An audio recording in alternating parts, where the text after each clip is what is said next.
Assalamualaikum warahmatullahi wabarakatuh. Hai para pencinta catur dan para caturmania, selamat datang kembali di Legenda Catur Dunia. Video kali ini saya akan berikan cuplikan partai dari Mikhail Tal saat berhadapan dengan Vladas Mikenas pada turnamen di kota Riga, Latvia tahun 1968. Riga merupakan kota kelahiran Mikhail Tal, ibu kota dari Latvia sebelum berpisah dengan Uni Soviet. Game kali ini Mikhail Tal memegang putih, Vladas Mikenas memegang hitam. Mikhail Tal mengawali permainan dengan pion E4, dibalas kuda F6, Alekhine defense. Dalam permainan Alekhine defense seperti ini, biasanya putih terpancing untuk memainkan pion E5. Setelah kuda ke D5, langkah berikutnya yang populer adalah pion D4, pion C4. Setelah kuda mungkin nanti pindah ke peta B6, hitam memainkan pion D6. Namun di permainan aslinya, Mikhail Tal tidak tertarik untuk mendorong pion ke E5. Bermain dengan kuda C3, Mikenas melanjutkan dengan pion D5. Permainan bertransposisi menjadi Scandinavian defense, pion pukul pion, kuda pukul pion. Mikhail Tal mengembangkan kuda E2, gajah hitam G4 memaku kuda, pion H3 mengancam gajah. Mikenas pukul kuda putih C3. Mikhail Tal memukul balik kuda hitam dengan pion B.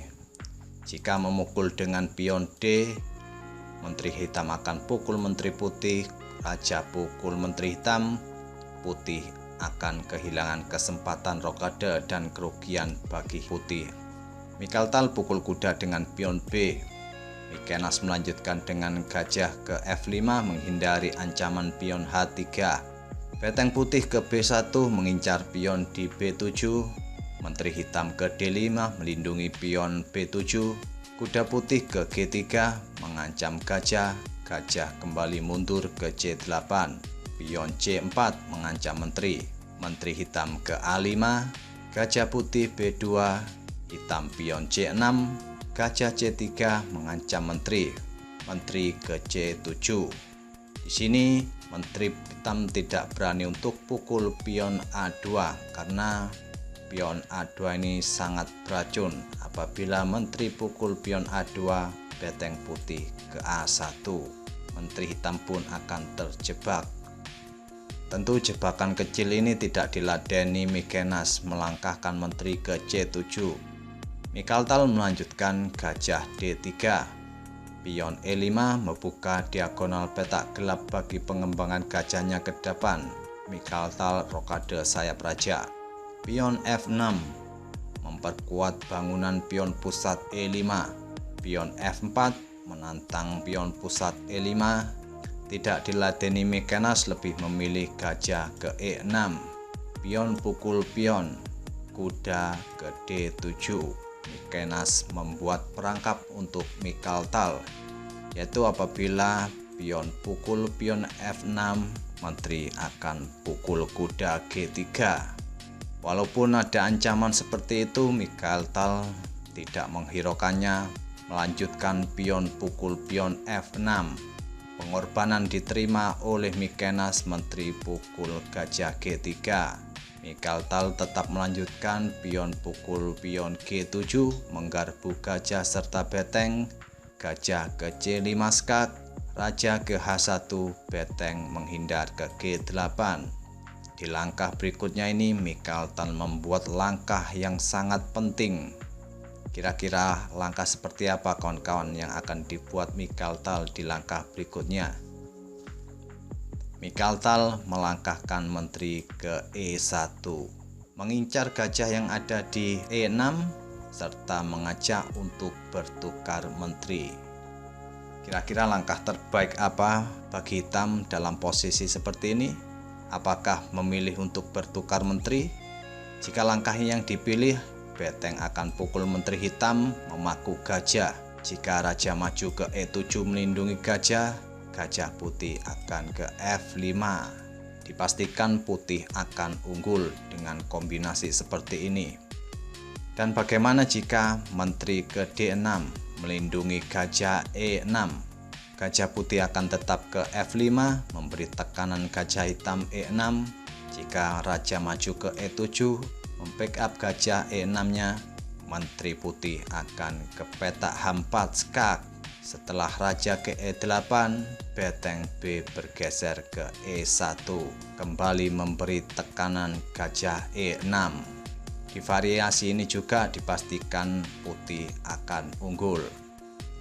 Akan tetapi di permainan aslinya di posisi seperti ini, Mykonos melangkahkan gajah ke D6, memberikan ancaman skakmat di peta H2, serta mempersilahkan Mikhail untuk memukul gajah E6-nya. Berharap di langkah-langkah berikutnya, Mikhail tidak mampu menakis ancaman skakmat hitam di peta H2. Tantangan diterima oleh Mikhail, menteri pukul gajah skak, raja ke D8, menteri pukul beteng G8 skak, raja ke C7. Dan sekarang pun Mikhail dalam masalah besar. Di satu sisi dia diancam dengan ancaman skakmat di peta H2. Di sisi yang lain, menteri putih diancam oleh beteng A8. Bagaimanakah solusi Mikhail untuk menyelamatkan raja dan menterinya? Coba kawan-kawan temukan langkah terbaik Mikhail dalam posisi seperti ini untuk menyelamatkan menteri dan rajanya. Mikhail mempunyai langkah yang sangat brilian dengan mengorbankan beteng pukul pion B7 skak, raja pukul beteng ke B1 skak, ditutup dengan kuda.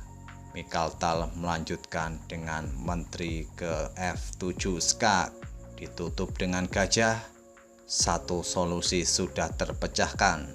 Tinggal satu ancaman lagi, yaitu ancaman skakmat di peta H2. Mikhail tinggal menggeser rajanya ke G1. Mykonos melanjutkan beteng ke D8. Mikhail mendorong pion C5 mengancam kuda.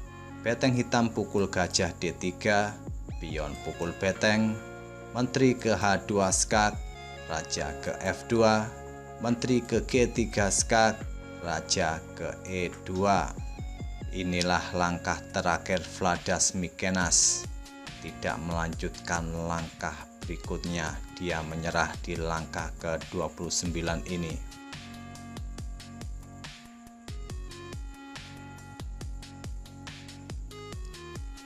Kenapa Mykonos menyerah di langkah ke-29 ini?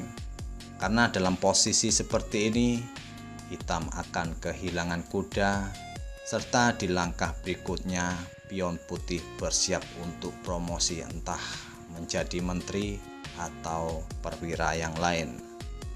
Apabila permainan tetap dilanjutkan, berikut ini langkah-langkah yang mungkin akan terjadi. Menteri hitam akan pukul pion G2 skak, raja ke D1, menteri ke G1 skak, raja ke C2, dan tidak ada lagi kesempatan untuk skak raja putih.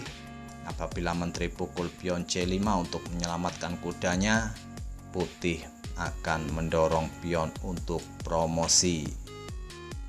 Tentu melawan dua menteri, satu beteng dan satu gajah, tidak mungkin hitam akan menang. Coba kita kembali ke momen-momen yang menarik kawan-kawan, yaitu di langkah ke-19.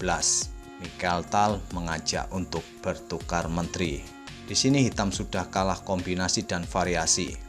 Walaupun tetap bertukar menteri, putih akan tetap unggul di langkah-langkah berikutnya. Dan momen menarik yang kedua adalah di langkah ke-22. Inilah langkah kemenangan Mikhail, mengorbankan betengnya pukul pion B7. Sebuah langkah mematikan untuk menyelamatkan menteri dari ancaman beteng, serta menyelamatkan dari ancaman skakmat hitam di peta H2.